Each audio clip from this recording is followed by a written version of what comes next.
This week on Information Technology Leaders, Punit Renjen, a principal with Deloitte Consulting.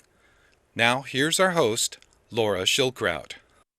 Today's guest is a principal with Deloitte Consulting, where his primary responsibility is to lead Deloitte's merger and acquisition practice globally.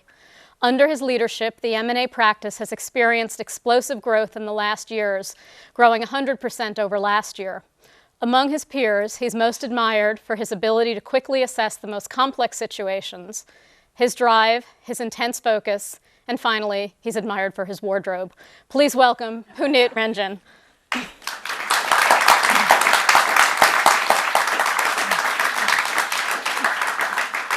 Punit, can you tell us about growing up in India? What would you like to know? Well, how does it differ from being in the United States? I don't know how many people have been to India, but India is it's like going to a different planet. It's a totally different country than the United States. It's the number of people, just the culture is very different. How so? I think it's more familial for one, and India has a long history. It's been around for many years as a civilization, and it has as a result of that, it's had a confluence of different people that have come in and become part of India. It's as far as you can get from Western culture, just in terms of the number of people, the language, as I said, the familiar nature of the culture. It's very different. Your father had a very important role in the town where you grew up. What did he do? My father moved. My father was born in pre-partition India, in Pakistan actually, and when he was 18 years old, India was partitioned into Pakistan and New Delhi, and overnight my father's family became refugees, and they had to move from Lahore, which was the town that he grew up in, to New Delhi. And then in the 50s and 60s, he moved to the town that I grew up in, which is by Indian standards, a small town, but it has about, I'm not sure about this, about 300,000 people now. And he moved to this town and he started a small factory that made electrical switchgear. And he's quite an incredible human being. I'm lucky because of the parents that I have. He started the first private school in my town. And apart from a number of other things, but I think one of his big contributions was he started the first private school in the town that I grew up in. Did his prominence have any major influence on the person that you've become and on your goals? Actually, both my father and my mother. My mother is maybe he's had more of an influence on me than my father has. My mother's a very strong individual. And is very driven in a very compassionate way, and I think my mother's had more influence than my father, though both have had a tremendous influence on me. My father's a self-made man. He started this enterprise pretty much when he was 18 and 19 years old. He was destined to go to England to study engineering, and overnight, as I said, because of the partition in India, he became a refugee, and he started his life all over again. Yeah, it's not easy to do. No, it isn't. When you were about 7.5, you went to boarding school where you were living away from home for 9 months of the year. Why was that decision made for you to go to boarding school rather than stay in the local school? I've never asked my parents why, but I think There's a story there somewhere. Right, I probably should ask them. In the town that I grew up, there wasn't. I do know this, that there wasn't in the least in my parents' estimation, a school that was good at the time. And in India, there are a handful of boarding schools, and it makes a difference. In the least, that's the perception, or was the perception when I was younger, that it makes a difference if you go to one of those boarding schools. Did you enjoy that experience? I did. I remember a movie called The Biloxi Blues. I don't know if you've seen it, Sure. But there's a scene in that movie where these, and I don't remember the story exactly, but these people are shipped to Biloxi, Mississippi. Right, they were soldiers. They go for boot camp, And on the train ride back, they don't see any action, and they're on the way back. And I'm paraphrasing here. I don't know exactly, but they talk about, there's a voiceover, and he says, my experience at Biloxi was actually not very fun. It was quite horrible. But I look back at Biloxi with fond memories because I was young. And I think my experience at boarding school, when you're 7.5 years old and you're sent away to a boarding school for 9 months of the year, I was many hours away from my parents. I think it's been colored by that experience. I spent most of my youth there at the boarding school. So I guess I look at that experience now through rose-colored glasses, much like that Biloxi Blues analogy that I just talked to you about. Right. No, I think we do look back, and some things end up being worse than they actually were, and a lot of things end up being a little bit better. It was definitely a learning experience. You're in an environment to fend for yourself a little bit. Yeah. And when you were 15, you came back and went to the local school. Was that a difficult transition, or? It was a transition in the sense that I came back and I had to learn to be part of the family again. My father and his younger brother lived together in a joint family. It's common in Indian families. So it's an extended family of individuals. And then there were my father ran a factory right next to our residence, and in India, a number of those individuals, it's a very big extended family. And so for me, it was a learning experience to come back from a boarding school environment, become part of the family again. So from that standpoint, it was a learning experience. Well, I spoke to your brother, and he said that whenever you came home, it was always so exciting. So he was very happy that you came back. Right, because I came back for 3 months, and it was always a vacation. Right. Yeah. How did you select which college you went to? When I came back, my father's business was not doing very well.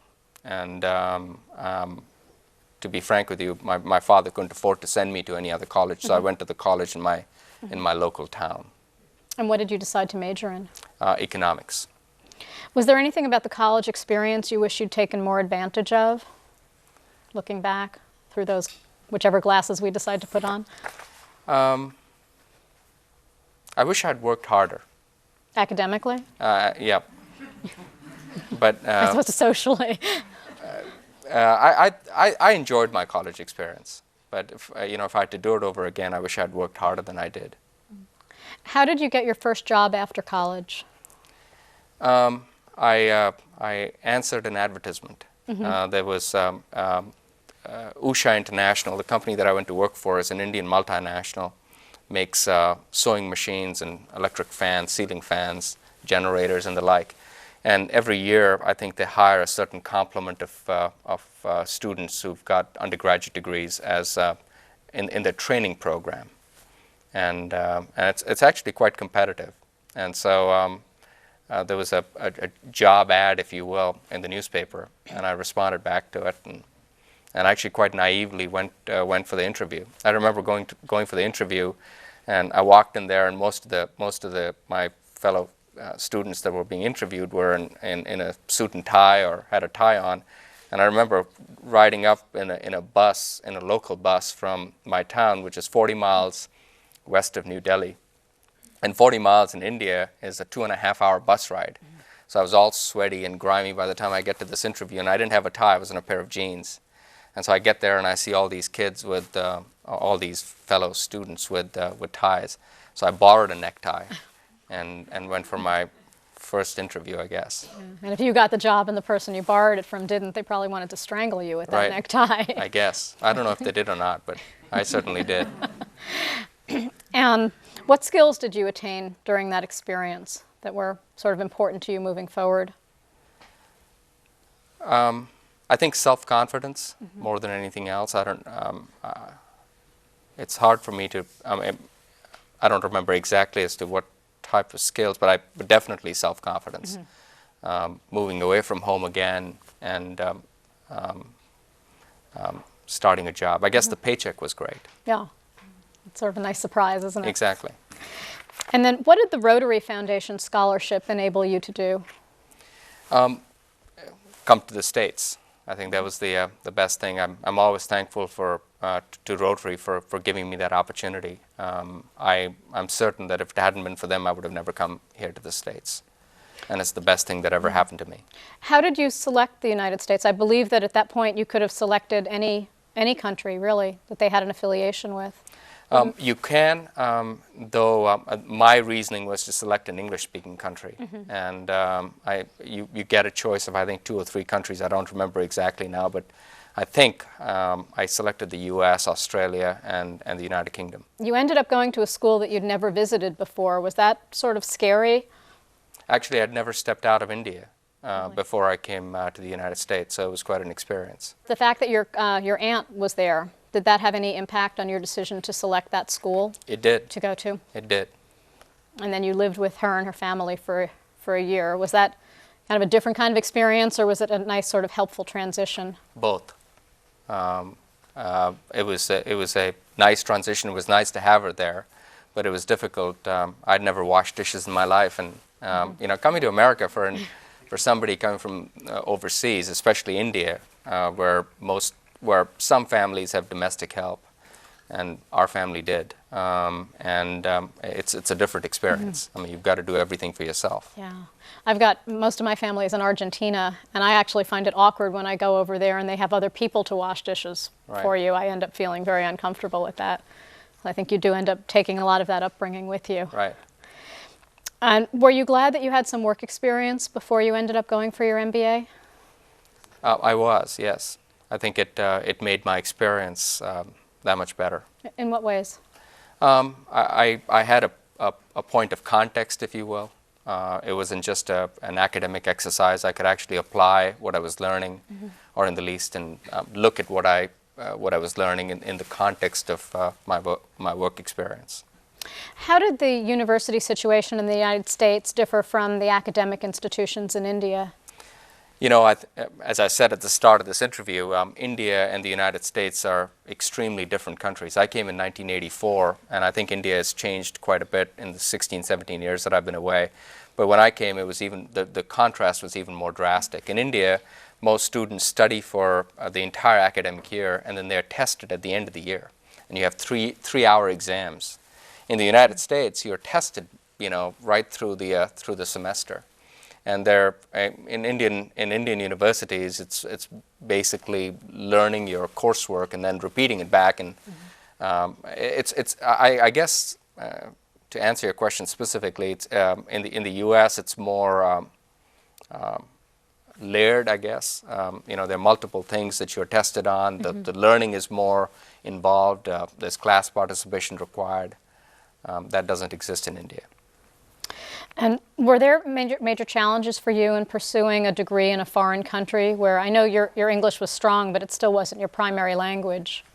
You know, most people in this audience probably think I speak with an accent. When you come from India, the Americans have a very distinct accent. I remember buying a tape recorder, and sitting right in front of the class and taping all my lectures.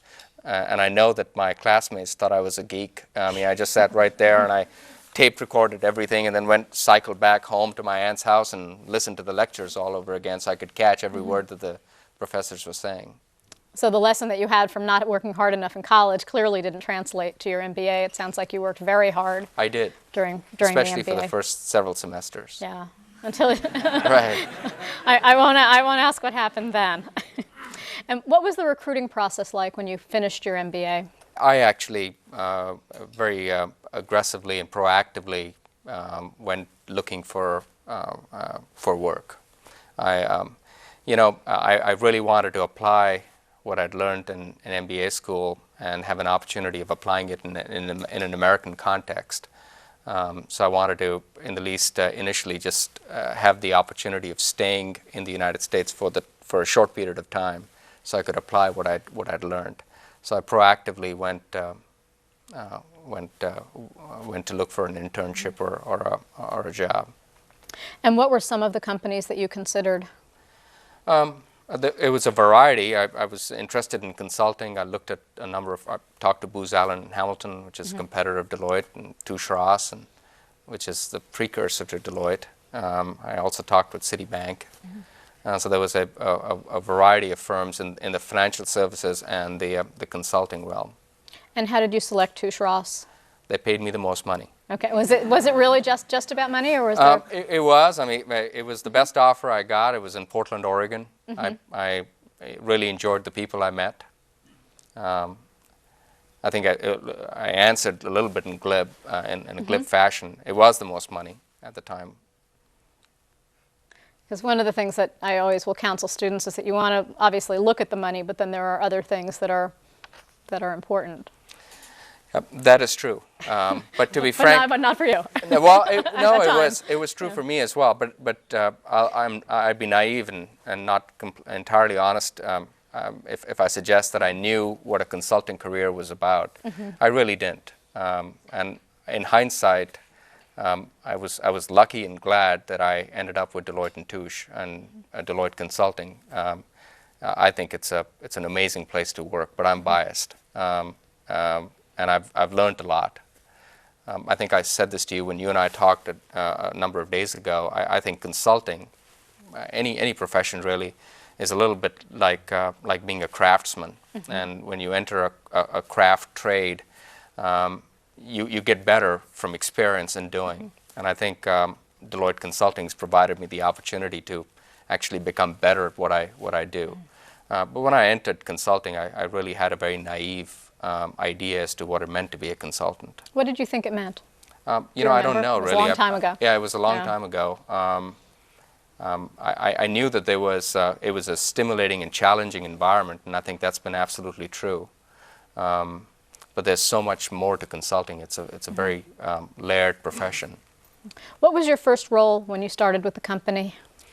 As an analyst. Like most people that join a profession, especially consulting. I mean, I started at the bottom, and I was a basic analyst. And what surprised you the most in that first year about the experience? I don't know if surprise is the right word, but what I was impressed with, or reaffirmed probably, is the caliber of the people. My colleagues were just, bar none, very talented and very, very intelligent individuals, and very hardworking. And I think that was a reassuring, reaffirming, unique feeling. One of the things that we heard about you from several of the people we spoke to is that by nature you're very competitive. Did you love the fact that the people there were so bright, or did it sort of make you feel like you had to kind of compete with them?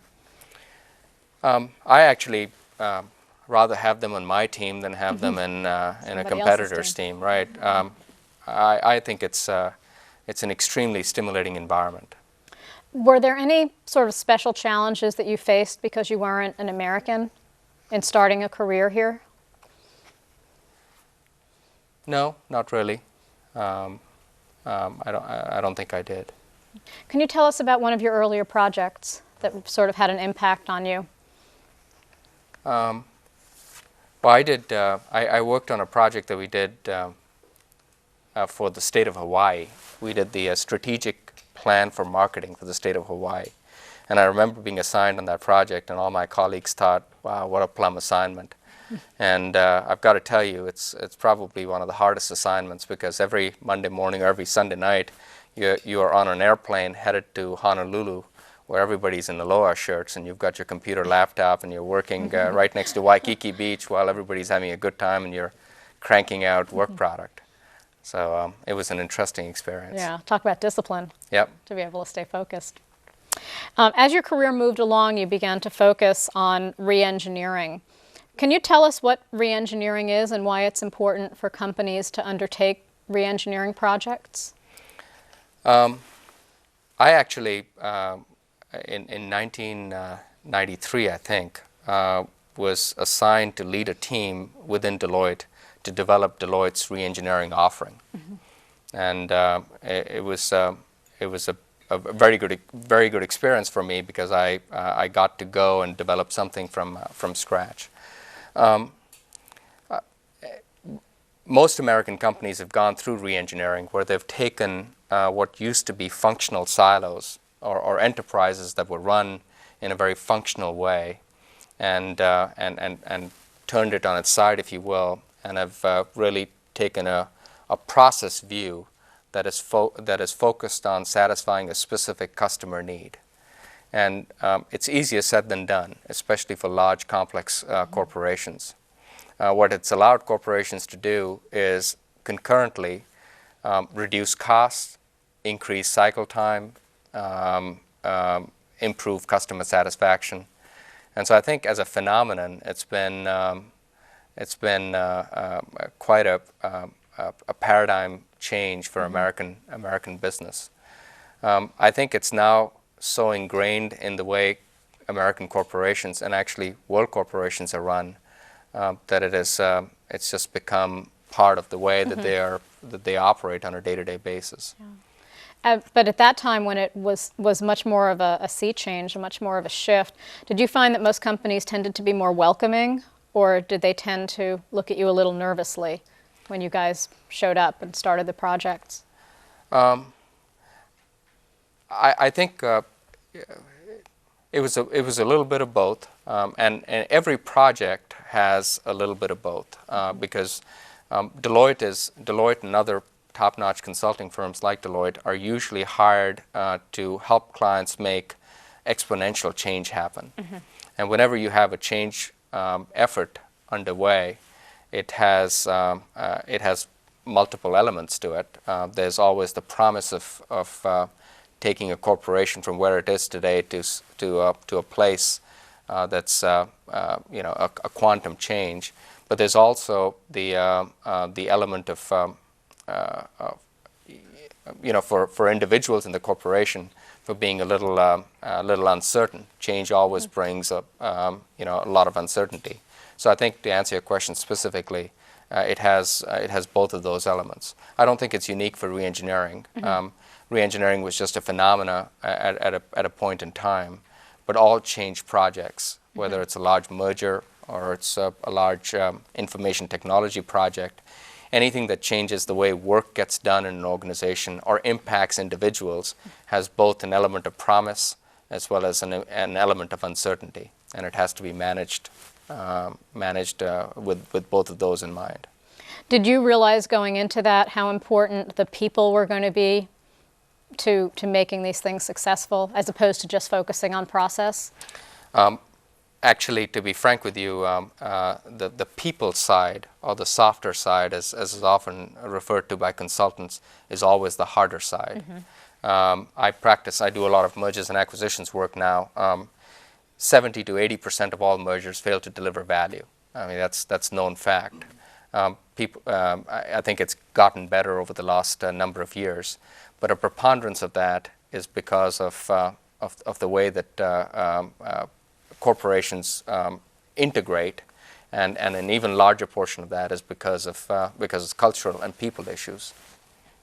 And I think that tends to always be surprising that the people issues end up taking so much more time to deal with than the standard process stuff. You know, it's intriguing. Corporations are organisms made out of people, right? And they satisfy customers that are people. So I guess people issues are always they're ingrained and marbled into any change effort that you've got that you undertake.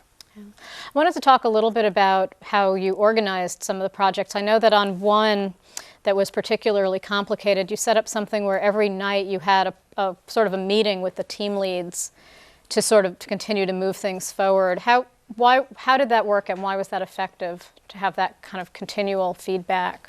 The reason why it worked is that in as near real time you can make change in a direction that a team is taking. It also allows individuals to share what they've accomplished that particular day, and it allows us to reorient, as I said at the start of this, the team in a different direction if it needs to be reoriented. You did talk about mergers and acquisitions, and I'm going to get back to that in a moment. But in 1989, Touche Ross merged with Deloitte Haskins & Sells. How did that change the company, and how did it change your role? How did it affect you as well? Like any merger, as I think I said this earlier. I mean, it had the the element of promise. It allowed Deloitte and Touche and Deloitte Consulting to be better than it would have been individually, Touche Ross and Deloitte Haskins and Sells. But it was a traumatic event. To be frank with you, I think we became too inwardly focused as an organization. What do you mean by that?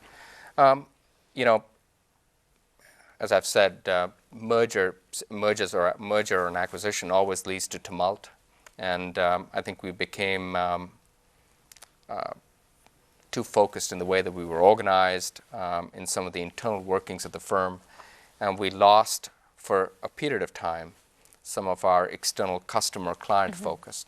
But I think it just took us a year to get refocused on what was really important, which was making sure that our clients are exceedingly happy with the work that we do. And how were you affected directly? Well, I got new colleagues. I was affected in that processes changed, the way that we ran the firm changed. But apart from that, wasn't affected very much. I mean, the caliber of the projects remained the same.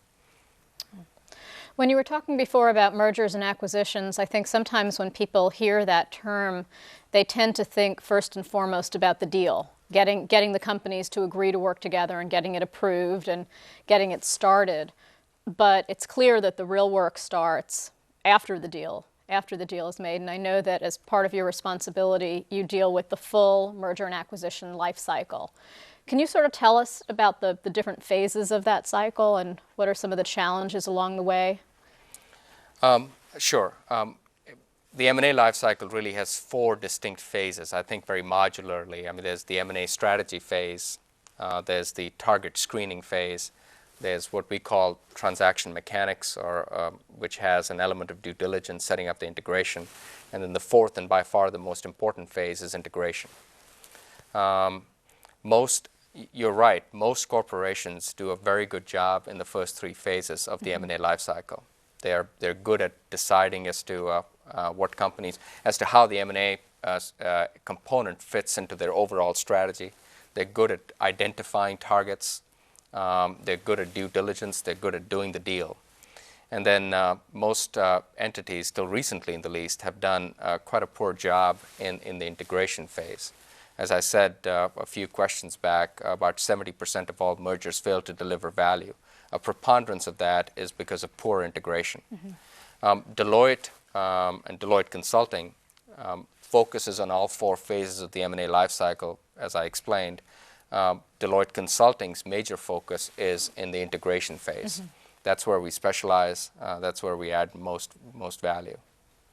And what are some of the different things that go on as part of that phase? It has a spectrum of activity all the way from developing the strategic framework. I'm going to try not to use a lot of consultant words out here, but determining the strategy or reaffirming the strategy, managing the integration, if you will. It's a pretty complex task, especially when you take 2 large corporations and you put them together. There's the capture of synergy, either cost synergies, in some instances revenue synergies. It's preparing for day one. It's mundane things like, how do you do financial reporting day one once you merge? How do you do management reports? Does the email system work? Can you send a voicemail from one organization to the next? And then there's the back office and front office integration, and functional integration. So, there are multiple facets in integration. Yeah, so the phrase, the devil's in the details, never applied more than it does in these kinds of things. It absolutely is right. Because from far away, it all looks really easy. Yep, it's probably one of the most complex tasks. And what makes it, to be honest with you, it isn't, one of my clients, I think eloquently said, it isn't rocket science. It really isn't. From a conceptual, intellectual basis, it really isn't rocket science. What makes this complex is that you've got to get a large body of work done in a compressed time frame, relying on the same managers that are running your enterprise on a day-to-day basis. Right. They've got business goals to meet. They've got customer demands to meet. They've got employees to supervise and manage. and at the same time, they've got to integrate to enterprises. So I think the complexity comes in just the body of work that needs to get done in a compressed time frame by the same people that are running an enterprise on a day-to-day basis. So you kind of come into this experience having all of this re-engineering background. How did that leverage into the merger and acquisition process that you were doing? How did you take that learning and move it over? Some of the same elements that apply to re-engineering apply in a merger situation. There is corporations increasingly are focused on process. They're not functionally oriented. So integrating processes is a skill set that transferred over. Managing large change efforts, re-engineering was a large change effort. An integration job is a large change effort. Managing some of the multifaceted elements from cost containment to customer satisfaction to people issues, the same thing applies. And then when the re-engineering phenomenon was at its height, because of the competitive pressures, most organizations were trying to implement it in a very rapid, compressed time frame. Same situation exists in integration in a merger integration situation. So all of those were transferable skills. I know that when I teach the systems analysis class, the students always ask me, when you're going in to analyze a system and you know that that system is going to cause some layoffs because that's part of the efficiency that you're going to get out of that, how do you get people to be open with you and telling you about their job when there's a chance that they're going to be laid off? Now, obviously, within a merger and acquisition situation, you constantly have that fear. How do you deal with that? How do you get people to be cooperative as long as you need them to be cooperative, knowing that there's a chance that their jobs may get cut? There is no holy grail answer for that. In fact, any consultant that figures, any consultant that figures that out will make a lot of money. I think there are some basic principles that I think apply to a lot of situations. You've got to be upfront, you've got to be honest, and you've got to be very communicative. You've got to make sure that you share as much information as you possibly can. You need to be rapid in your decision-making process. I think all of those put together apply. This isn't directly related to the question that you've asked, but since we've been talking about people issues, I think the difference between Deloitte Consulting and some of our competitors is the way that we view soft issues or people issues. We don't view them as a soft issue to be addressed in a soft fashion.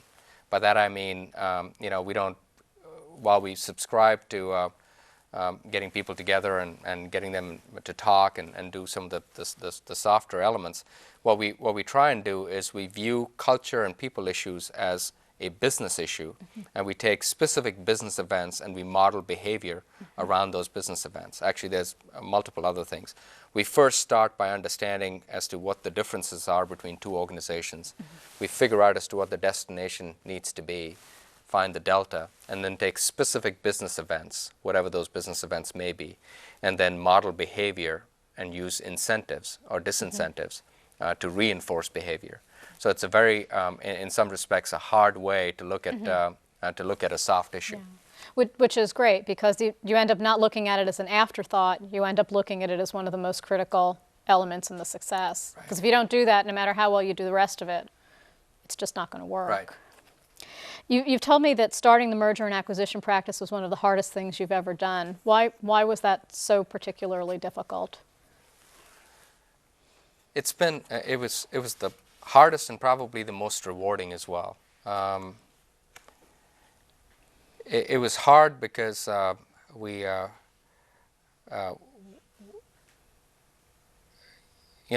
were starting from we were competing against entrenched competitors that had done it for many, many years.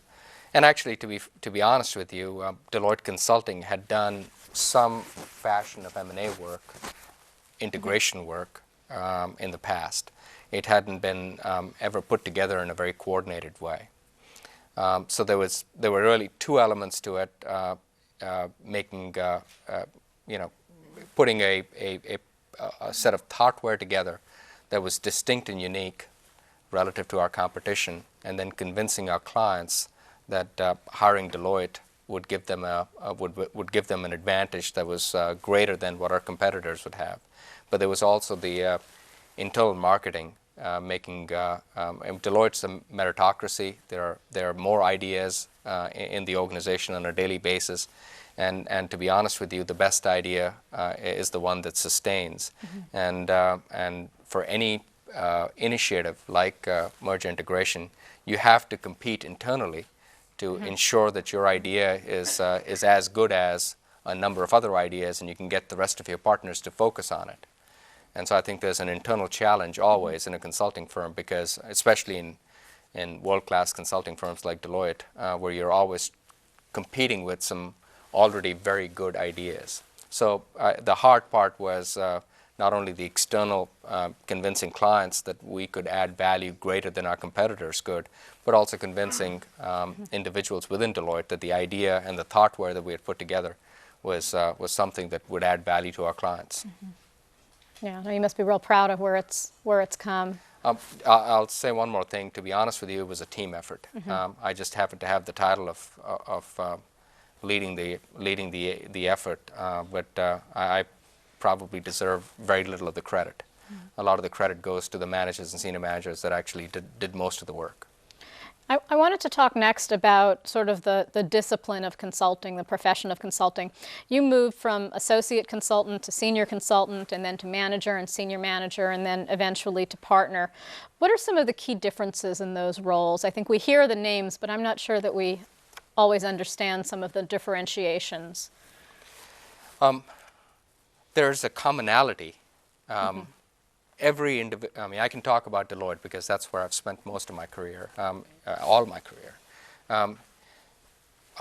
At Deloitte, from an associate consultant or a senior consultant all the way up to partner, they're all singularly focused on one thing, which is satisfying a client need and ensuring that you are consistently exceeding their expectations. So you're very client focused.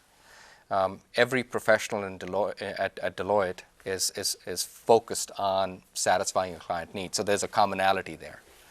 I think the best way to describe it is going back to that craftsman analogy, where a partner, because she or he has been at it for a number of years, is a slightly better craftsman than a senior consultant is, and is more experienced, is more knowledgeable in the field. But a partner, in addition to, or a principal at Deloitte, in addition to satisfying the client need and being slightly more experienced, is a business owner to some extent. So he or she does a lot of the things that any other business owner would do. Makes sure that they hire some of the best people, because we don't sell widgets. We market ourselves. And we've got to make sure that we hire the very best people. So the hiring and the retaining and the training of people is very important. A partner probably spends more of his or her time on that. Running the business from a financial, economic standpoint, they take ownership around that. Developing new thoughtware, new ideas. A partner would do that more than a senior consultant would. So I think the difference is really in terms of grades, but there's a lot of commonality. A partner or a principal at Deloitte will probably spend more of his or her time marketing or selling as well. A senior consultant would spend less of his or her time. They would be more client service oriented. But everybody at Deloitte is very client focused. You told me that the concept of making partner is sort of an inflection point in a career, and that your universe changes at that point. What did you mean by that? I've got to clarify this about Deloitte. Becoming a partner is an invitation. It isn't a right.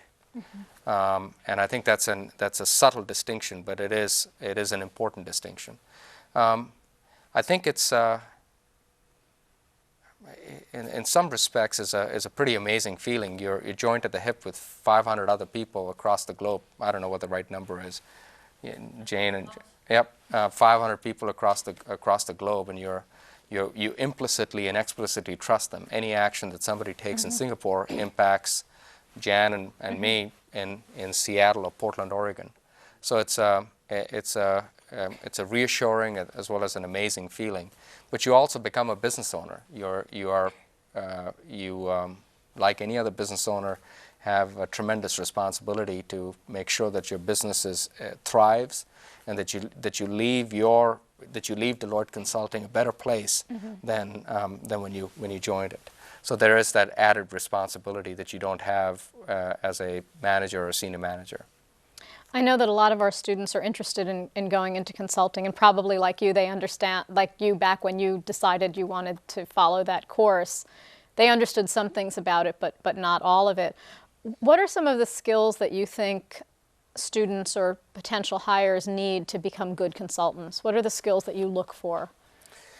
I think intellect, an ability to work extremely hard in an unstructured environment are probably the three that come to mind. I think an emphasis on a particular subject or discipline probably takes a secondary, is more secondary to those three things. And how would you describe your management style? Involving is probably the word. How do you motivate people to get things done?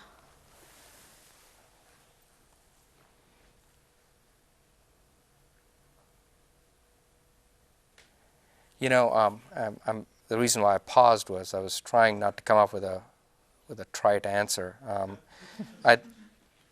I think, and this is a much used, an overused term. I think defining a overall goal that's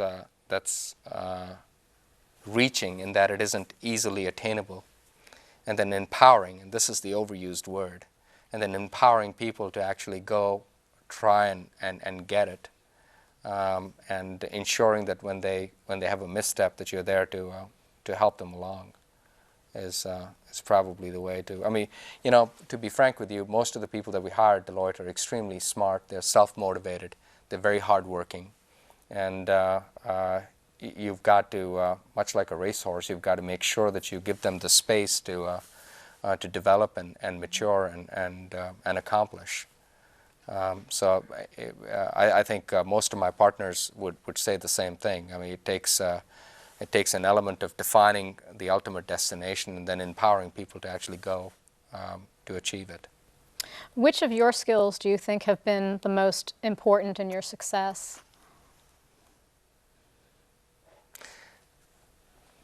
I don't know if it's a skill. I probably work harder than most, and I think it's an acute understanding that I'm probably not as smart as everybody else. I've got to work harder than everybody else. Yeah, you've just been called an adrenaline junkie, that's all. Right. And I think that's, I mean, in all honesty, I enjoy what I do and I work extremely hard. And where do you wish you were stronger? If you could wave a magic wand and be stronger in one or two particular areas, where would those be?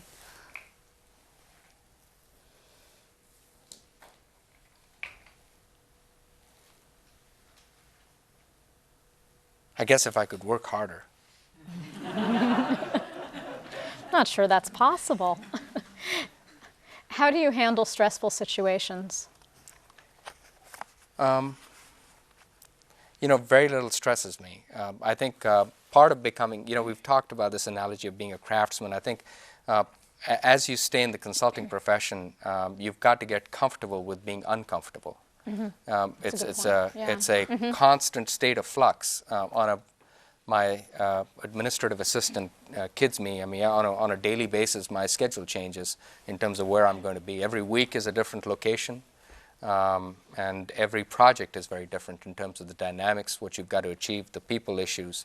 And so at a certain point in time, you just become very comfortable with what would be termed as stressful situations. And I think most people that enter consulting have that innate ability. So to be honest with you, there are very few situations that stress me. I wanted to focus and on... that sounds, I apologize for this, No. that sounds maybe arrogant, but that's not my intent. Well, I think people recognize stress at different levels. So it's the question of when do you have something that sort of defines you as stressful. Somebody else might look at it and say, boy, I would have been stressed way out here. Right. But you just don't feel it. Right. Which probably is why you're still where you are, because if you felt it probably would eat you alive at that point. I did want to talk about something that you just brought up in terms of the travel. I know one of the most complicated things about consulting that makes it very challenging to have a family life is the travel. How do you manage that? You know, you get used to it. It's just it comes with the profession, and after a while, it just you just get used to it. That's probably the best. You never quite get comfortable with it. There's always you know, when my plane is coming into Portland International Airport, you know, there's always this warm, fuzzy feeling that and I think it's just the idea that I'm actually going to go, of course, see my wife and my dog, but sleep in my own bed. I think that's a prized element, but you just get used to it. You've obviously been very happy at your career at Deloitte. Have you ever considered leaving? I have. And what made you consider it, and then what made you decide not to?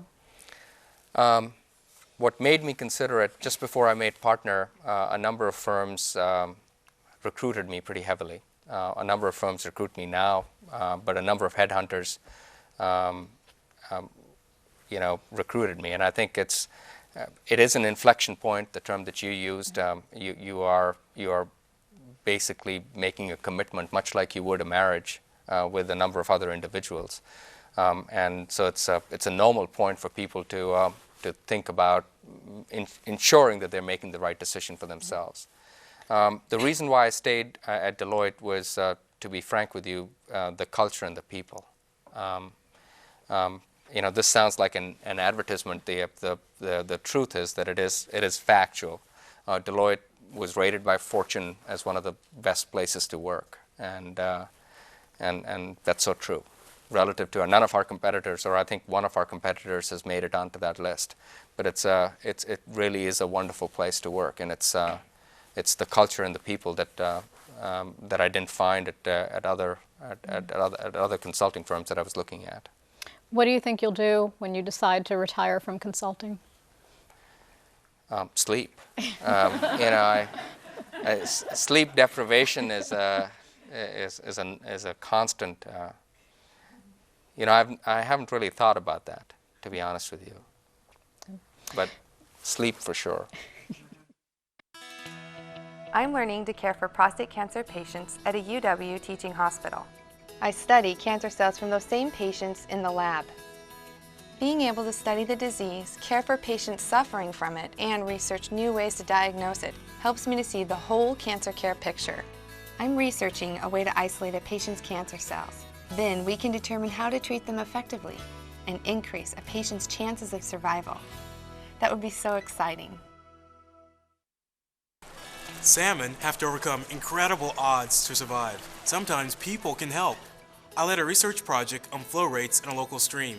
Working with research assistants from psychology and English opened my eyes to the complex relationship between science and public policy. Now, when I work with school kids at the UW hatchery, I tell them the whole story of salmon, forests, streams, and human habitation. Future generations, salmon, and people will benefit from our research. You spoke on how you keep your colleagues motivated in these complex, long jobs like mergers and acquisitions. I'm wondering if you have any personal tricks on how you keep yourself motivated. I set pretty high goals for myself. They're usually higher than what I think most other people set for me. And I just am I'm very driven to achieve them.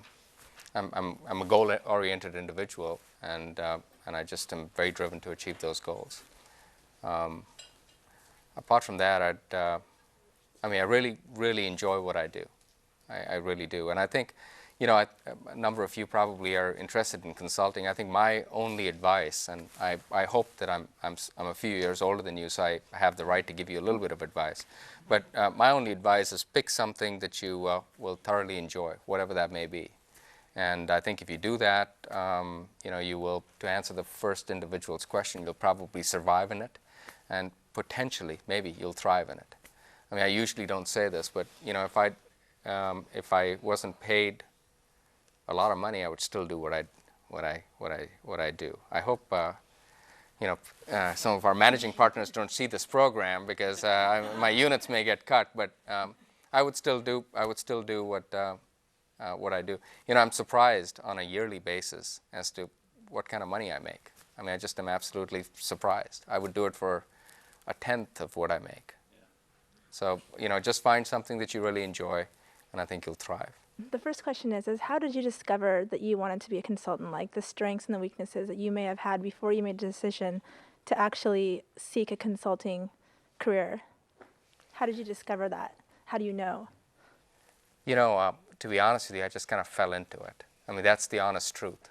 And I think my choice, Laura asked me this question, I think my choice of Touche Ross was dependent on a couple of really objective elements. A, they paid me the most money of the offers that I had, and I really enjoyed meeting the people that I met with. And apart from that, I wasn't very sophisticated like you guys are. I think I had a general idea as to what I wanted to do, and I just lucked into it, to be honest with you. Okay, can I ask a second question? Sure. I was wondering, when you wanted to go into consulting, was there anything that you can maybe give us some advice as undergraduates of what we can do that will better us in the future, or what maybe we shouldn't do that may be a downfall in the future? I wish I could go back to college again. Laura asked me as to what I'd like to do after I finish, and I'll answer your question specifically in a second here. I'd love to go back and teach and be in a college environment. So my response back to your question specifically is thoroughly enjoy this time, because this is a unique period of time that you will never ever experience in your work life. It's a great environment where you get a chance to study a number of different subjects, really explore yourself. That's one. Second, I think get some work experience. I think it would be a shame if you went into a particular profession right after school, or while at school, try and get some work experience. Is probably the only. I think there are a couple of skills or attitudinal elements that you can develop. Working hard, pushing yourself is probably. I think it's a learned ability, and that's probably something that if I had to do it over again, I'd try and do. You stated a statistic that I've heard often, that mergers and acquisitions fail 70 to 80% of the time. And it occurs to me that business people don't usually take those kind of risks where they only have a 20 to 30% chance of succeeding. So I'm wondering how, when you go into to meet with a client, how you discuss those risks, how you manage those risks, and what the go, no-go decisions are. I think you're absolutely right. Most people think that they're going to be in that 20 to 30% statistic. I think corporations are getting more sophisticated when it comes to the entire M&A life cycle, especially integration. I think they are actually very sophisticated in the first 3 phases of the M&A life cycle. They're getting more sophisticated in the back end. There are a couple of examples: Cisco and GE Capital. GE Capital and Cisco recognize that being acquisitive, they have to have a replicable capability around integration, and they integrate really well. They've developed a lot of capability in-house, much like they do when they market, or in the production value chain. And so corporations are getting better at, and I think that number is coming down. Traditionally, most corporations have ignored the integration phase, and that's led to most of the failures. The University of Washington Business School, located in Seattle, Washington, ranks among the top business schools in the United States. Information Technology Leaders is one of the many ways the UW Business School forges partnerships and reaches out beyond the university. For more information about the University of Washington Business School or Information Technology Leaders, visit informationtechnologyleaders.com.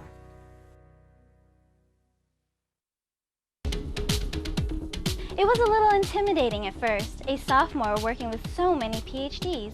In the lab, I studied an infectious bacterium that is a major killer of people with HIV. I showed my data to Professor Cangelosi and we realized I had made a new discovery. Wow. If this drug-resistant bacterium can be treated, people with HIV will have a better chance of surviving this infection. It's pretty overwhelming to think that I can have a part in helping millions of people. I'd like to close with a quote from one of your colleagues. When I first met Punit, he reminded me of a champion racehorse. He loved to race and he loved to win. As I've gotten to know him, he's even faster and better than I ever imagined. Punit has an uncanny ability to quickly assess the situation in all its dimensions and to build consensus around a viable solution. But he's open to new ideas. He's also creative in his own right. He is extremely adept at building relationships with client leaders. I admire his persistence, his work ethic, and the fire in his belly. Thank you so much for being here.